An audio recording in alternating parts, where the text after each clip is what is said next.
Good morning. It's great to meet you. Thank you so much for coming in today. How are you doing? Good morning, Emily. I'm doing very well, thank you. I'm actually really excited to be here. I've been looking forward to this interview all week.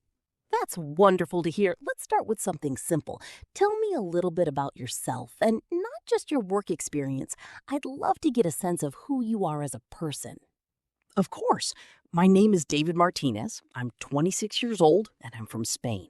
For the past 3 years, I've been working in customer service, helping clients solve problems and answering questions on a daily basis. What I enjoy most about this field is the opportunity to genuinely help people. Sometimes a customer calls because they're deeply frustrated, while other times they just need someone to listen carefully. And I really like being that person.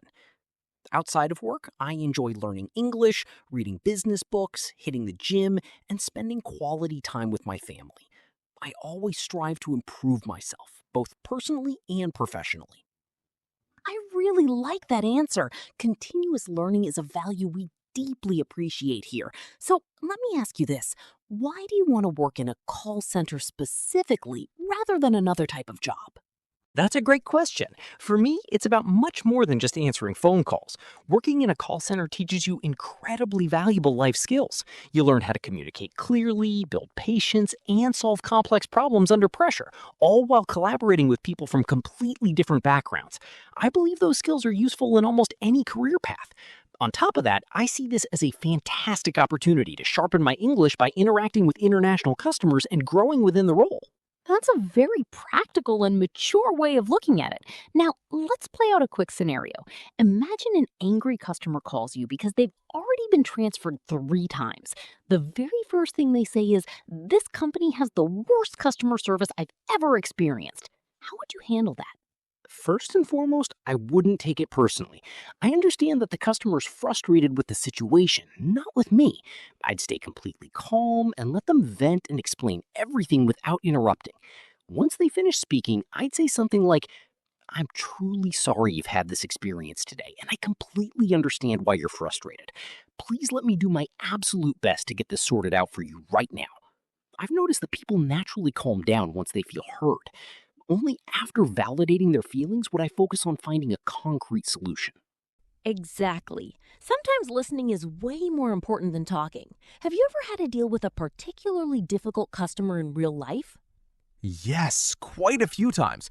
I vividly remember one customer who was incredibly upset because his internet service went down right before a crucial online meeting.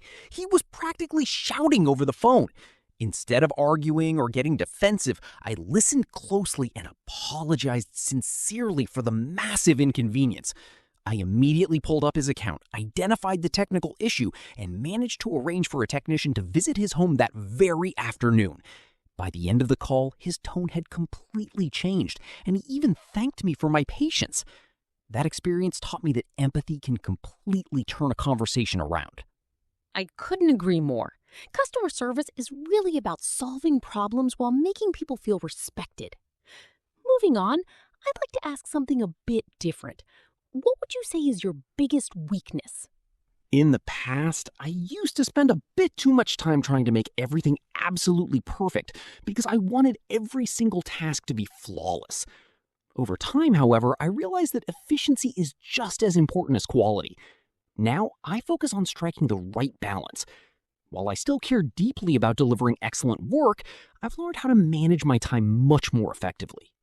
That's a very thoughtful answer. Finally, David, why should we choose you over the other candidates we're interviewing this week?